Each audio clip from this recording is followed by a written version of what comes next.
آپ کی انتخابی کمپین چل رہی ہے اور آخری مراحل میں ٹوٹل 10 دن رہ گئے ہیں اور آپ ایک آزاد امیدوار ہیں اور آپ کے مقابلے میں 11 کینڈیڈیٹ کھڑے ہیں.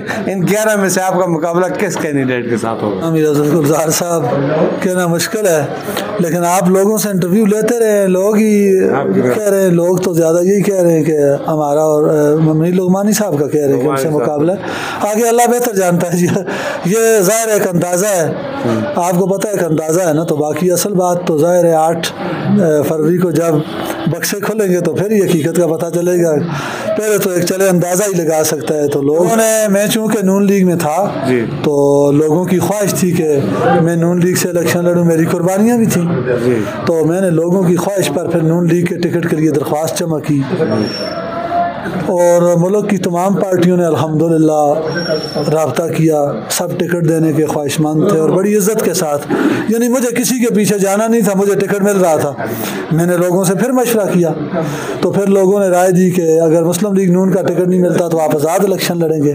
تو الحمدللہ آپ کو پتہ ہے میں آزاد الیکشن لڑ رہا ہوں. آپ لوگوں کی خواہش پہ لڑ رہے ہیں؟ الحمدللہ. یعنی اپنی مرضی نہیں، لوگوں کی مرضی سے آ رہے ہیں؟ جی، جس طرح الحمدللہ میرے والد صاحب اپنی مرضی سے نہیں، عوام کی خواہش پر ہمیشہ لڑتے رہے، ایم پی اے رہے. الحمدللہ میں بھی لوگوں کی خواہش پر الیکشن لڑ رہا ہوں. اچھا، یہ آپ کے سلیکشن کا سردار صاحب پر کوئی اثر تو نہیں پڑے گا؟ میں آپ نے جو پہلے مشورے کی بات کر رہا تھا اس کی طرف جاؤں گا. تو ابھی بھی جو ہے نا جی، مشورہ لوگوں سے مشورہ ہوگا، چاہے جو حالات بھی ہوں، لوگ جو مشورہ دیں گے تو انشاءاللہ ہمارا قدم وہ ہوگا. تو میں تو صوبائی اسمبلی کا الیکشن لڑ رہا ہوں نا، میں قومی اسمبلی کا الیکشن نہیں لڑ رہا. تو انشاءاللہ آپ تو کہتے ہیں کہ وہ پودا لگایا تھا، اب درخت بن گیا اور درخت سے آپ تھوڑا سائڈ پہ پانی کہیں اور لگ رہا ہے. نہیں جی، نہیں ایسی خدا، یہ میں انشاءاللہ ایک ہی بات کہتا ہوں کہ حق، ہمیشہ حق بات کہتا رہا ہوں، سچ بات کہہ رہا ہوں. یہ سارے لوگوں کے پراپیگنڈے ہیں، یہ ساری لوگوں کی جھوٹی باتیں ہیں جو اللہ کے فضل و کرم سے، اللہ کی مہربانی سے. ایک تو 21 جنوری کو آپ نے بالاکوٹ میں عوام کا سیلاب دیکھا تھا، نہ کسی کو گاڑیاں بھیجیں، نہ کوئی ہمارا خرچہ ہوا. آپ کی فنڈوں کون کرتا ہے؟ میرا اللہ کرتا ہے جی. تو آپ نے لے کر کیوں دیا تھا کہ میں الیکشن نہیں لڑوں گا؟ کس نے لے کر دیا؟ تو قاسم شاہ صاحب نے یہ کیوں کہا تھا کہ میاں صاحب ایل ہو گیا تو میرے دونوں بیٹے ان کی کمپین کریں گے؟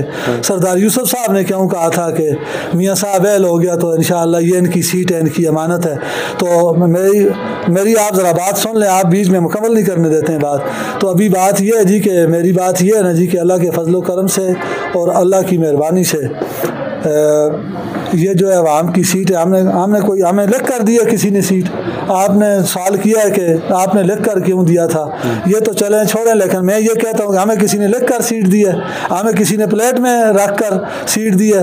میں نے اتنے مقابلے کیے ہیں اور آپ کو پتہ ہے 10,000 کی لیڈ سے بھی اللہ نے اس گناہگار کو کامیابی دی ہے اور ایک کینڈیڈیٹ سے 11,290 ووٹ سے اللہ نے کامیابی دی ہے، ایک سے 10,305 ووٹوں کی لیڈ کے ساتھ کامیابی دی ہے. 13 کی میں بات کر رہا ہوں. 18 کا جب الیکشن آیا تو ہمارے 29,468 ووٹ تھے اور دوسرے نمبر پہ آنے والے امیدوار کے تقریباً 250 ووٹ کم تھے اور ایک کے تو 13,986 ووٹ تھے. 14 اور 14 28، ایک 29 اور 468. تو بات یہ ہے جی کہ یہ تو عوام کی سیٹ ہے، غریب طبقے کی سیٹ ہے. اس پر وہ میاں صاحب کو بھی لے کر آئے، مجھے بھی لے کر آئے. میاں صاحب نے بھی ہمیشہ عوام کے حکم پر اللہ کے فضل و کرم سے جدوجہد کی، ہم بھی کر رہے ہیں عوام کی خواہش پہ. یہ تو عوام کی سیٹ ہے جس کو 8 فروری کو انشاءاللہ عوام اللہ کے فضل و کرم سے چارپائی پر مہر لگا کر اپنی سیٹ کو واپس لے لیں گے. بہت شکریہ جی. بڑی مشکل سے میں نے بچ بچا کر اپنا دامن، چونکہ میاں صاحب جذباتی بھی ہوتے ہیں، غصہ بھی کرتے ہیں، بڑی دور سے ان کو میں یہاں تک لایا، تھوڑا بہت کوشش کی ان سے کچھ اندر کی بات لانے کی. جو کچھ انہوں نے کہا یہ کہ اور یہ جمہوریت ہے، جو بھی الیکشن لڑتا ہے ووٹ عوام کا ہے، جس کو دے اللہ اس کو کامیاب. 8 فروری کو سارے پراپیگنڈے اللہ کے فضل و کرم سے ختم ہو جائیں گے اور ہمارا جو ہے جی والد صاحب ایم پی اے رہے، کروڑوں کا کاروبار بھی کیے، کرائے کے مکان سے جنازہ نکلا. میں شیلٹر میں سعودی شیلٹر سے پہلا الیکشن لڑا، وہیں سے ایم پی اے بنا، آج بھی سعودی شیلٹر میں رہتا ہوں. اللہ کا لاکھ لاکھ فضل و کرم ہے. یہاں پر شاید خاقان عباسی اور امیر مقام آ کر گئے. میں بڑا گناہگار آدمی ہوں، انہوں نے جو کچھ آپ کو سینٹ کے الیکشن کے بارے میں بتایا، آپ بھی کوئی ان کی تقریر اٹھا کر دیکھ سکتا ہے. میاں ولی الرحمان کا جو ہے جی اپنا 4 ستونوں پہ قائم تھا، ان کا سارا سلسلہ سیاست کا، خدمت کا، شرافت، دیانت، امانت، خدمت تو الحمدللہ اس پر قائم ہیں اللہ کے فضل و کرم سے. اور بڑے بڑے جلسوں میں کہا ہے کہ میاں ولی الرحمان صاحب کے مشن سے نہ ایک قدم آگے گیا ہوں اور نہ ایک قدم پیچھے ہٹنے کے لیے تیار ہوں. اور انشاءاللہ لوگوں کو بھی یہی درس دیتا ہوں کہ ان والے اتفاق و اتحاد کو قائم رکھ کے اپنے دونوں ووٹوں کا استعمال کریں. بہت شکریہ جی.